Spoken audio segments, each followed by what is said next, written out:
Hello students, ये आपकी online class है मैथ्स की और हम पढ़ रहे हैं chapter 2 that is polynomials.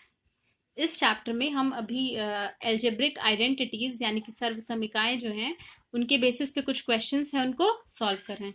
Exercise 2.5 के क्वेश्चंस। तो लास्ट लेक्चर में हमने क्वेश्चन नंबर 5 तक सारे क्वेश्चन सॉल्व कर लिए थे और उसमें से जो नहीं सॉल्व किए थे वो आपको खुद से सॉल्व करने हैं। तो आज के लेक्चर में हम क्वेश्चन नंबर 6 से स्टार्ट करते हैं। क्वेश्चन नंबर 6 है कि right the cubes in expanded form. ये क्यूब है, जैसे कि पहला एक पार्ट देखते हैं इस क्वेश्चन का कि ब्रैकेट में लिखा है x माइनस 2/3y का होल क्यूब और इसको एक्सपेंशन करना है इसका। तो फॉर्मूला हमें पता है कि x माइनस वाई का होल क्यूब बराबर होता है X cube minus Y cube minus 3xy bracket में x माइनस वाई के।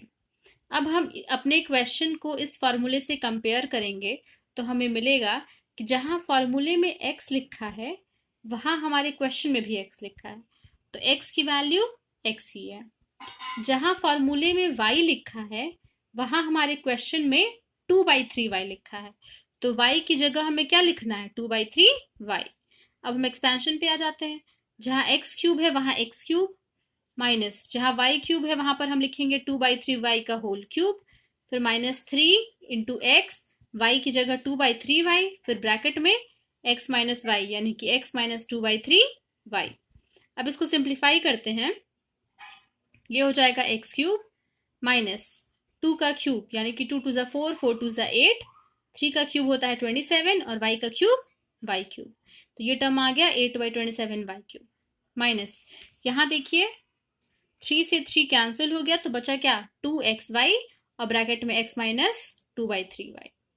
फिर उधर आ जाइए तो अगले स्टेप में ये हो जाएगा x cube minus 8/27y cube minus ये जो 2xy है, इस 2xy को, ये जो 2xy है इसको एक बार हम x में मल्टीप्लाई करेंगे और फिर एक बार 2/3y में मल्टीप्लाई करेंगे। तो जब इसको इससे मल्टीप्लाई करेंगे तो हो जाएगा 2x, दो बार तो x स्क्वायर और y, फिर ये हो जाएगा माइनस माइनस प्लस 2 टू ज़ा 4/3 और ये हो जाएगा एक्स वाई इंटू वाई हो जाता है एक्स वाई का स्क्वायर। इस तरीके से हमने इस क्यूब को क्या कर लिया, एक्सपैंड कर लिया। इसी तरीके से क्वेश्चन नंबर 6 के जो बाकी सारे पार्ट्स हैं उनको भी आप क्यूब के बेसिस का जो आइडेंटिटी है उस आइडेंटिटी का यूज करके सिंप्लीफाई कर सकते हैं, एक्सपैंड कर सकते हैं। अब हम आ जाते हैं क्वेश्चन नंबर 7 पे, जहाँ की हमें आइडेंटिटीज का इस्तेमाल करके, सर्वसमीकाओं का इस्तेमाल करके ये वैल्यूज इवेल्युएट करनी है, खोजनी है। तो सबसे पहले हम इस क्वेश्चन का सेकंड पार्ट लेके चल रहे हैं। 102 का क्यूब आपको निकालना है, तो 102 को आप इजी तरीके में लिख सकते हैं 100 प्लस 2। अब इसका होल क्यूब है, ये हो गया a प्लस बी के होल क्यूब के फॉर्म में, और अभी हमने पढ़ा था a प्लस बी या x प्लस वाई का होल क्यूब का फॉर्मूला अभी हमने पढ़ा कि x cube plus Y cube plus 3xy bracket में x प्लस वाई। ये रहा फॉर्मूला, x प्लस वाई का होल क्यूब बराबर होता है x cube plus Y cube plus 3xy bracket में x प्लस वाई के। तो हम इसी फॉर्मूले से अपने क्वेश्चन को सॉल्व करेंगे। अब तो ये हो जाएगा 100 का क्यूब प्लस 2 का क्यूब प्लस 3xy की जगह 3 इंटू 100 इंटू 2 और ब्रैकेट में x प्लस वाई यानी कि 100 प्लस 2। 100 का क्यूब कर दिया 1, आगे 1 2 3 4 5 6 6 जीरोस प्लस 2 का क्यूब 8 प्लस 3 टू द 6 100 और ब्रैकेट में 100 प्लस 2। नेक्स्ट स्टेप में 1 and then 6 zeros plus 8 plus 600 into जब 100 से मल्टीप्लाई करेंगे तो ये हो जाएगा क्या, 60,000 और प्लस 1200, 6 टू द 12 00, तो ये हो गया 1200 एंड देन आप इसको ऐड कर देंगे, आपका आंसर आ जाएगा 1,61,208। इस तरीके से इस क्वेश्चन का एक और पार्ट देखते हैं। 998 का होल क्यूब आपको निकालना है, तो 998 को आपको 1000 माइनस 2 का होल क्यूब लिख सकते हैं। और अब हम यहाँ कौन सा फॉर्मूला लगाएंगे कि x माइनस वाई का होल क्यूब बराबर होता है X cube minus Y cube minus 3xy bracket में x माइनस वाई के। तो फॉर्मूले से कंपेयर करते हुए हम इसकी वैल्यूज लिखेंगे, हो जाएगा 1000 का क्यूब माइनस 2 का क्यूब माइनस 3 इंटू 1000 इंटू 2 और ब्रैकेट में 1000 माइनस 2। 1000 का क्यूब करेंगे, 2 का क्यूब करेंगे, फिर ये 3 टू द 6, इंटू 1000, 6000 है ये, और अंदर है 1000 माइनस 2। वापस अगले स्टेप में बाकी सारी वैल्यूज सेम है, ये 6000 को यहाँ 1000 से मल्टीप्लाई करेंगे और माइनस माइनस प्लस 12 और 30, यानी कि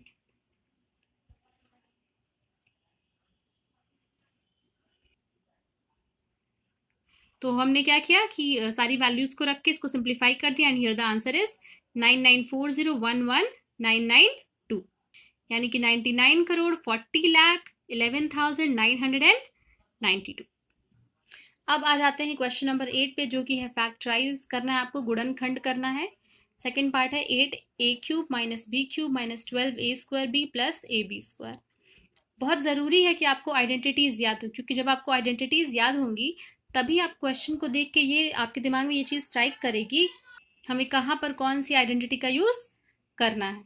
तो जब हम इस आइडेंटिटी को देख रहे हैं तो हम इसको लिख सकते हैं, इसको देख के हमें ऐसा लग रहा है कि ये a माइनस बी के होल क्यूब के टाइप का कुछ आइडेंटिटी होगा। तो ठीक है, हम देखते हैं, इसको प्रॉपर अरेंज करते हैं। पहले 8a³ हमने यहाँ लिखा, माइनस b³ हमने लास्ट में लिखा, फिर माइनस 12a² b बीच में, और फिर 6ab² यहाँ पे। अब इन दोनों को एक साथ लेंगे, 8a³ को हम 2a का होल क्यूब लिख सकते हैं, और ये जहाँ पे जो माइनस b³ है उसको माइनस b का होल क्यूब। यहाँ पे देखिए तो जो फॉर्मूला होता है x माइनस वाई का होल क्यूब में, वहाँ हमें मिल गई है x की वैल्यू 2a और y की वैल्यू मिल गई है b। उसी के बेसिस पे हम इसको एडजस्ट करेंगे। तो क्या होता है 3xy x माइनस वाई, तो 3x की जगह 2a और y की जगह b, और ब्रैकेट में x माइनस वाई यानी कि 2a माइनस b। अब ये किसका फॉर्मूला है, 2a माइनस बी के होल क्यूब का फॉर्मूला है। तो हमने सीधे यहाँ लिख दिया आइडेंटिटी का यूज करके, ये 2a माइनस बी का होल क्यूब है, यानी कि इसी को हम 3 बार लिखेंगे, 2a minus B, 2a minus B, 2a minus B. इस तरीके से हमने क्या किया, इसको फैक्टराइज कर लिया। सेम इसी के बेसिस पे एक और क्वेश्चन देखते हैं, सेम यही चीज करना है यहाँ भी। 27p³ minus 1/216 minus 9/2p² plus 1/4p। क्या करेंगे, ये टर्म और ये टर्म, इन दोनों को फर्स्ट एंड लास्ट रखेंगे, बाकी दोनों टर्म्स बीच में हैं। अब 27p³ को हम लिख सकते हैं 3p का होल क्यूब, और यहाँ पर है 1/216, इसको हम 1/6 का होल क्यूब लिख सकते हैं। बीच में फॉर्मूला जब हम पढ़ते हैं तो फॉर्मूले में टर्म क्या होता है, 3xy ब्रैकेट में x माइनस वाई। तो ये हो गया 3x की जगह रखेंगे 3p और y की जगह रखेंगे 1/6, और ब्रैकेट में होता है x माइनस वाई, तो यानी कि 3p माइनस 1/6। अब ये किसका फॉर्मूला है, x माइनस वाई का होल क्यूब, यानी कि 3p माइनस 1/6 का होल क्यूब। इसी चीज को हम 3 बार लिखेंगे। तो क्या हुआ, ये क्वेश्चन जो है वो फैक्टराइज हो गया। इसी के बेसिस पे जो और क्वेश्चन है उसको सिंप्लीफाई करिए, और अगर नहीं समझ आता है तो आप वापस कमेंट बॉक्स में मेंशन करिए। अब हम क्वेश्चन नंबर 9 सॉल्व करते हैं, जो कि है वेरीफाई। आपको ये सिद्ध करना है कि x³ प्लस y³ बराबर होता है x plus Y into x² minus XY plus y² के। तो हम इस पार्ट को लेके चलेंगे प्रूफ करने के लिए। x plus Y into x² minus XY plus y², ये पहला ब्रैकेट है और ये दूसरा ब्रैकेट है, और आपको इन दोनों ब्रैकेट्स को क्या करना है, मल्टीप्लाई करना है। कैसे करते हैं, सबसे पहले हम x को इस ब्रैकेट से मल्टीप्लाई करेंगे और फिर y को इस ब्रैकेट से मल्टीप्लाई करेंगे। जब x को इस ब्रैकेट से मल्टीप्लाई करेंगे तो होगा x, और ब्रैकेट में x² minus XY plus y²। फिर हम प्लस, तो यहाँ प्लस लिखा हुआ है, और ये y को इस ब्रैकेट से मल्टीप्लाई करेंगे तो y ब्रैकेट के अंदर हो जाएगा x² minus XY plus y²। अब क्या करेंगे, x को हर एक टर्म से मल्टीप्लाई करेंगे, यानी कि पहले इससे, फिर इससे, और फिर इससे। इसी तरीके से y को भी करेंगे हम, पहले इससे, फिर इससे, और लास्ट वाले टर्म से। क्या हो जाएगा, x into x² minus x into XY plus x into y² plus y into x², फिर माइनस y इंटू XY और प्लस y इंटू y²। अगले स्टेप में आते हैं, x इंटू x² हो जाता है x³ माइनस ये हो जाएगा x का power 2y plus XY² plus x को पहले कर देते हैं तो ये हो जाएगा x² माइनस x और ये y² और प्लस y² इंटू y होता है y³। अब यहां से क्लियर है कि ये है माइनस x² y और ये है प्लस एक्स स्क्वायर वाई, दोनों कट गया आपस में। ये है एक्स वाई स्क्वायर और ये है माइनस एक्स वाई स्क्वायर, ये दोनों भी आपस में कट गया। तो फाइनली हमें क्या मिलता है, X cube plus Y cube. तो हमने प्रूफ कर दिया कि X cube plus Y cube इसके बराबर है, ये वेरीफाई हो गया। इसी तरीके से क्वेश्चन नंबर 9 का सेकेंड पार्ट आपको सॉल्व करना है। अब आ जाते हैं क्वेश्चन नंबर 10 पे। कह रहा है फैक्टराइज करिए 64 m cube minus 343 n cube. Question को देखकर अगर हमें आइडेंटिटीज याद है तो हमें ये लगेगा कि हाँ ये X cube minus Y cube type का कोई फॉर्मूला है। उसका एक्सपेंशन क्या होता है, पहले ब्रैकेट में एक्स माइनस वाई और दूसरे में X square plus X Y plus Y square. तो हम 64 m क्यूब को कैसे लिख सकते हैं, 4m का होल क्यूब। कैसे, 4 4 16, 16 4 64 और m का क्यूब होता है m क्यूब। फिर माइनस 7 का क्यूब होता है 343, 7 7 से 49 होता है और 49 7 से 343 होता है। तो हम 343 n क्यूब को 7n का होल क्यूब लिख सकते हैं। अब यहाँ से ये हो गया a cube minus b cube, फॉर्मूले में रखेंगे ये हो जाएगा x माइनस वाई। x की वैल्यू है 4m, y की वैल्यू है 7n, तो हो जाएगा ये 4m minus 7n, x minus Y की जगह 4m माइनस 7n। फिर अगला है एक्स स्क्वायर, उसकी जगह 4m का स्क्वायर करेंगे तो कितना आएगा 16m square plus X Y. तो 7 से 21, 7 4 से 28, ये हो गया 28 और m इंटू n हो गया mn और लास्ट में है y का स्क्वायर, तो 7 का स्क्वायर 49 होता है, ये हो गया 49 n स्क्वायर। तो हमने क्या किया, इसको फैक्टराइज कर दिया इस आइडेंटिटी के बेसिस पे। क्वेश्चन नंबर 11 आपको पहले ही समझाया गया है जब हम आपको आइडेंटिटीज एक्सप्लेन कर रहे थे उस टाइम पे, और क्वेश्चन नंबर 12 जो है वो सेम है, क्वेश्चन नंबर 9 की तरह ही सेम है। तो आप इसको खुद से सॉल्व करने की कोशिश करिए, अगर नहीं समझ आता है तो फिर हम इसको अगले लेक्चर में डिस्कस करेंगे। अब आ जाते हैं क्वेश्चन नंबर 13 पे। क्वेश्चन कह रहा है कि if x plus Y plus Z बराबर 0, अगर दिया है कि इन तीनों का सम 0 है तो आपको दिखाना है कि X cube plus Y cube plus Z cube बराबर होगा 3xyz के। कैसे करेंगे कि क्वेश्चन में अब हम सोल्यूशन समझते हैं। दिया है कि x plus Y plus Z बराबर है 0 के, तो x प्लस वाई बराबर हो जाएगा, इस z को हम इधर भेज दे तो ये हो जाएगा माइनस जेड, यानी कि x प्लस वाई बराबर हो गया माइनस जेड के। अब हम दोनों साइड क्यूब कर दें, यानी कि क्यूबिंग बोथ साइड्स, तो ये हो जाएगा x प्लस वाई का होल क्यूब और इधर हो जाएगा माइनस जेड का होल क्यूब। अब हमने आइडेंटिटी पढ़ी है कि x प्लस वाई के होल क्यूब की आइडेंटिटी क्या होती है, तो वो हो जाएगी X cube plus Y cube plus 3xy bracket में x प्लस वाई बराबर माइनस जेड का होल क्यूब बराबर होता है किसके, माइनस जेड क्यूब के। अब वापस आ जाइए अगले स्टेप में, ये सारी चीजें तो सेम है, x प्लस वाई की वैल्यू माइनस जेड थी तो उसकी जगह पे हमने लिख दिया minus Z.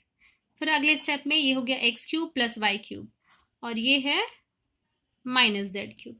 Minus Z cube जब इस साइड आएगा तो हो जाएगा प्लस जेड क्यूब, यानी कि X cube plus Y cube plus Z cube. और ये इधर कितना था 3xy इंटू माइनस जेड, यानी कि माइनस 3xyz। जब ये माइनस ऑपोजिट साइड जाएगा तो वो हो जाएगा प्लस। तो हमने क्या किया, प्रूफ कर दिया कि अगर ऐसा है तो ये चीज पॉसिबल है, यानी कि X cube plus Y cube plus Z cube बराबर हो जाएगा किसके, 3xyz के।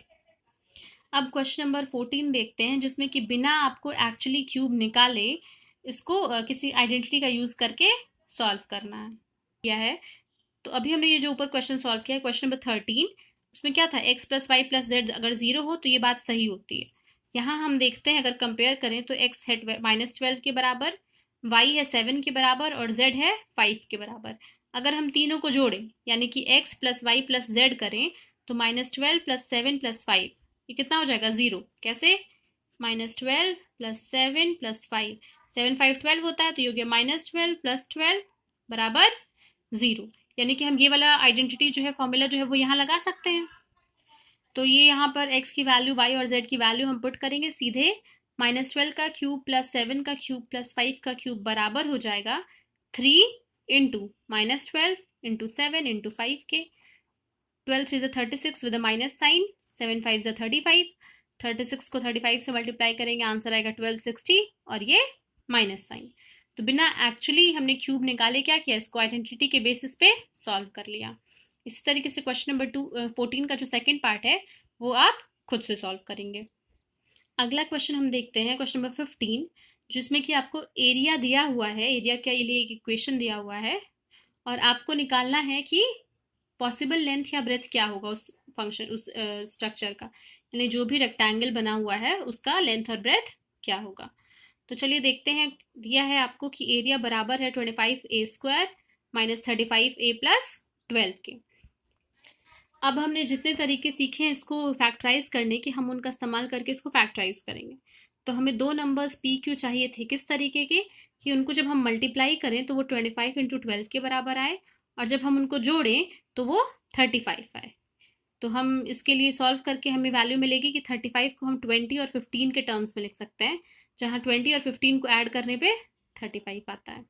ये हो गया 25a² minus 20a minus 15a plus 12। Minus 20 minus 15a कितना होता है, माइनस 35a होता है। तो हमने 35a को इन दोनों टर्म्स में स्प्लिट कर दिया, स्प्लिट हो गया यहाँ पे। अब हम क्या करेंगे, इन दोनों टर्म में से यानी कि 25a² माइनस 20, इसमें से हम 5a कॉमन ले लेंगे, तो ब्रैकेट में क्या बचेगा 5a माइनस 4। कैसे, 5 5 ज़ा 25, a² माइनस 5 4 ज़ा 20a। और इन दोनों टर्म्स में से हम क्या करेंगे, 3 को -3 कॉमन लेंगे, तो ये हो जाएगा -3, ब्रैकेट में बचेगा 5a माइनस 4। क्या समझाया था कि ध्यान दीजिएगा कि ब्रैकेट की जो टर्म्स हैं वो सेम होने चाहिए। तो यहाँ भी ब्रैकेट में है 5a माइनस 4 और यहाँ भी ब्रैकेट में है 5a माइनस 4। दोनों में से 5a माइनस 4 कॉमन ले लिए, क्या बचेगा हमारे पास 5a माइनस 3। तो इस तरीके से इसको हमने दो टर्म्स में फैक्टर कर लिया इसका, एक है 5a माइनस 3, दूसरा है 5a माइनस 4। अब एरिया बराबर होता है लेंथ इंटू ब्रेथ के, और ये था एरिया जिसको हमने इस तरीके से फैक्टर करके लिख दिया है। तो पॉसिबल लेंथ और ब्रेथ क्या होगी, इन्हीं दोनों में से कोई एक टर्म होगा जो लेंथ होगा रेक्टेंगल का, और कोई एक टर्म होगा जो कि क्या होगा, ब्रेथ होगा। तो पॉसिबल लेंथ एंड ब्रेथ क्या हो सकते हैं, 5a minus 3 minus 5a into 5a minus 4। इन दोनों में से कोई एक लेंथ कोई एक ब्रेथ, हम एग्जैक्टली नहीं बता सकते। तो ये इस एक्सरसाइज के क्वेश्चंस थे। आप इस चैप्टर को सॉल्व करिए, जो भी डाउट्स हैं वो आप पूछें ताकि उसको हम अगले लेक्चर में सॉल्व कर सकें, और फिर इसके बाद हम नया चैप्टर स्टार्ट करेंगे। Thank you class.